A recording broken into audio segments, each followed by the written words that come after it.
Love your background. Oh, yeah. I love the movie they came from, so it Thank you. works out. So I'm here with Gabriel Abrantes, writer and director of Amelia's Children. Oh, goodness, where to start with this crazy movie? I guess we'll start off with the effects.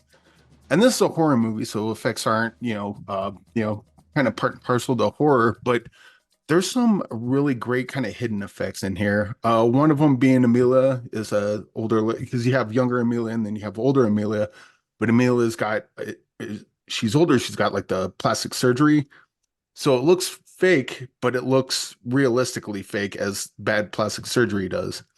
On top of that, you have Carlotto plays twin brothers, and there's a lot of scenes where they're both facing the camera, like moving, interacting. So it's definitely not just a split screen.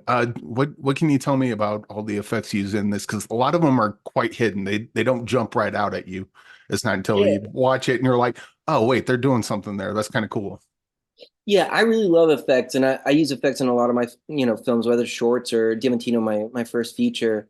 And I work with this studio in Lisbon on the digital post production effects. Irma Lucia, they're good friends, and we just been collaborating for a long time. It's a big pleasure. But that's part of the stuff that I love about movie making is sort of the magic of it. Whether it's practical effects or digital effects and post production effects.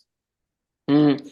With Amelia's face, I think it was just originally at the script level, Amelia was supposed to be this older, more cliche witch, like wrinkly, hunched over. And then as I was sort of exploring what the character actually was about, and this person who's obsessed with youth, I was like, okay, maybe she's into plastic surgery. And so I started building that out. And then it ends up that when you do, a prosthetic mask, unlike, like a prosthetic mask that's like they might have in The Irishman or, some other film where it's supposed to look more, less fake. A prosthetic mask actually looks very much like what plastic surgery looks like. So I thought that was great. I was really happy with that. And we had two really talented people, David Bonnywell and Rita Anjoush, who'd worked on Game of Thrones on like the ice zombies on the King's Mask. And so they're just super talented and coming from this huge production in the UK.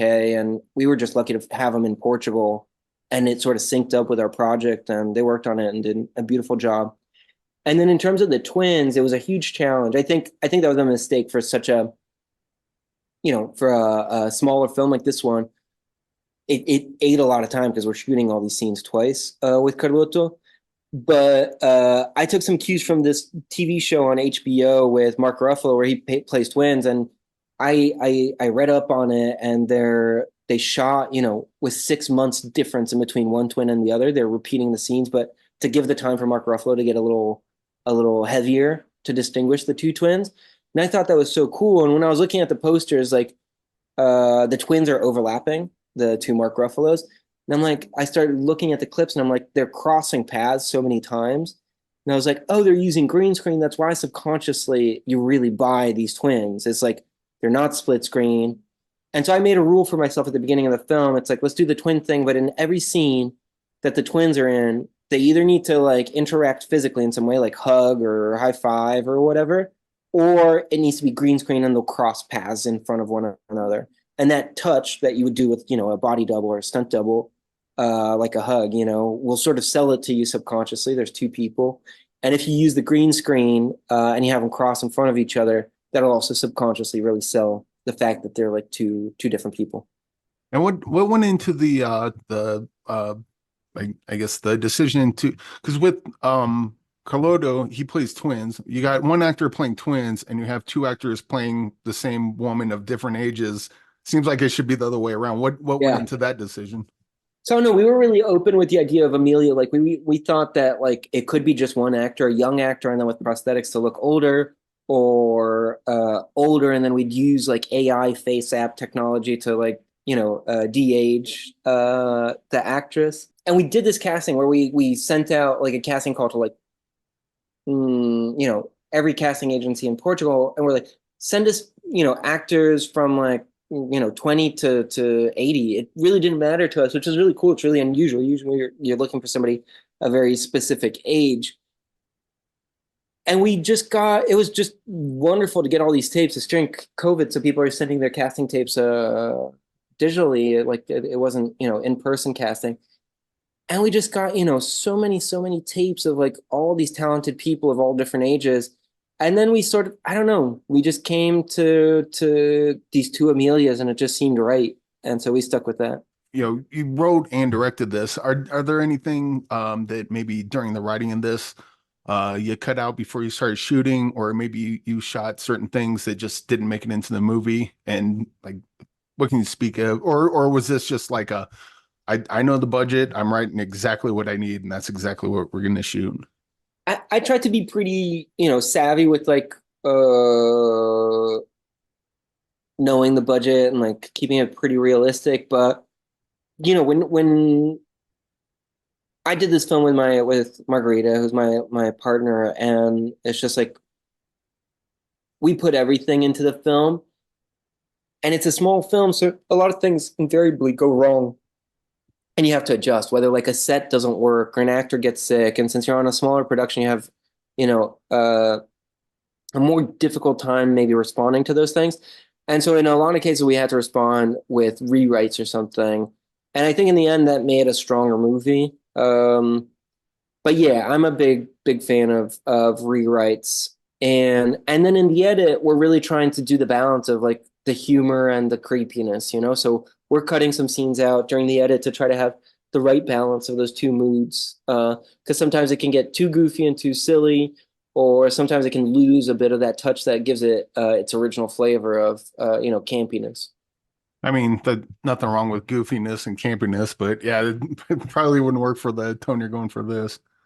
And have you ever like consider, because I've seen you've done like a bunch, like this is not your first rodeo. You've done a bunch of shorts, but like, have you ever thought of like doing more of a B movie take on horror? Yeah, I started writing another horror film. It takes place at a church camp, and I'm excited about that. But I wouldn't call it so much B. Like my favorite films, like horror. It's like I guess it's really varied. Like I love a bunch of Japanese horror, whether contemporary or older, and Korean horror. I love Hereditary. I loved Barbarian recently. I thought it was so cool, and that does have a little like campy B aspect to it, which is cool. But yeah, I don't know. I always like these horror films that seem a little original to me in some way. Whether it's the director's artistic vision or the concept is a little more out there. And I usually like when they have a bit of humor. Like I love The Fly. I love Scream.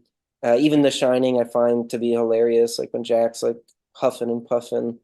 Uh, so I don't know if I when I do this next horror film, hopefully it's just like a better, stronger, a next step for this brand of horror that I like. That's like very weird and offbeat and funny at the same time. Yeah. So also this movie has like some not like haha laugh out loud humor, but it does definitely has some humor, but it's couched in such a serious tone. Like how do you find that It's hard line to to like I want to throw this little jab in there, but I don't want it to come off as like super fun. Like I still want to maintain the tone, but still have that kind of little dark humor in there. I think it's editing. I mean, first it's like taste. Like a lot of the films that I like have that. Like I love American Psycho, and I find that film equally parts like creepy and insane and suspenseful and hilarious, and a dark kind of humor. So I think I just go a bit after the stuff I like. And then it's a balance that you find in the screenplay, and then with actors, you're sort of trying to fine tune it. And when a certain line isn't working, maybe it's still in the edit and you dub it to give it a little bit more sobriety than the goofiness that it might have had on set or something. So no, I think it's just a question of like fine tuning and honing and editing. And that was the biggest job in editing, was like taking scenes out that pushed it one way or another, that either made it lose that humor or gave it too much. Yeah. And earlier on, you mentioned vampires. I love vampire movies. And after Awesome. watching this, is there a vampire movie in your future? And please say yes. I haven't thought of it yet, but yeah, for sure. I love that. One of my favorite horror films is Vampire to Let the Right One In. It's a weird Yes. one. Love it. Did you watch the remake at all? The Let Me In? Um, I never seen that one.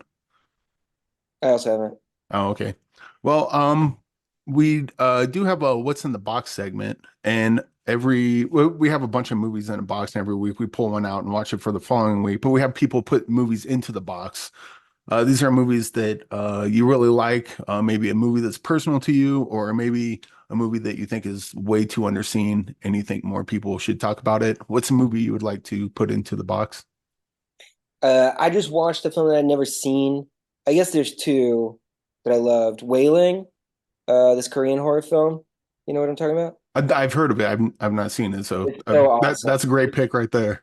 So cool. And the other one that I watched called Cure by Kurosawa, but like a younger Kurosawa, not the old Kurosawa. And it's also a horror movie, really awesome. All right. And I believe Amelia's Children comes out in theaters and on digital on March 1st, if I'm correct. March 1st will be in some theaters, New York, LA, and a few cities across the states. And then on streaming, it's everywhere you can find your movies usually, Apple TV, Amazon, etc. So it should be easy to find. Yeah, this movie I could see this doing well, and I wish you all the success. Like this is kind of one of those like Conjuring type movies that that people latch onto. So hopefully it gets in front of enough eyeballs that can happen. And yeah, congratulations on a banger. I hope this Thank does well. thank you so much. It was great talking to you.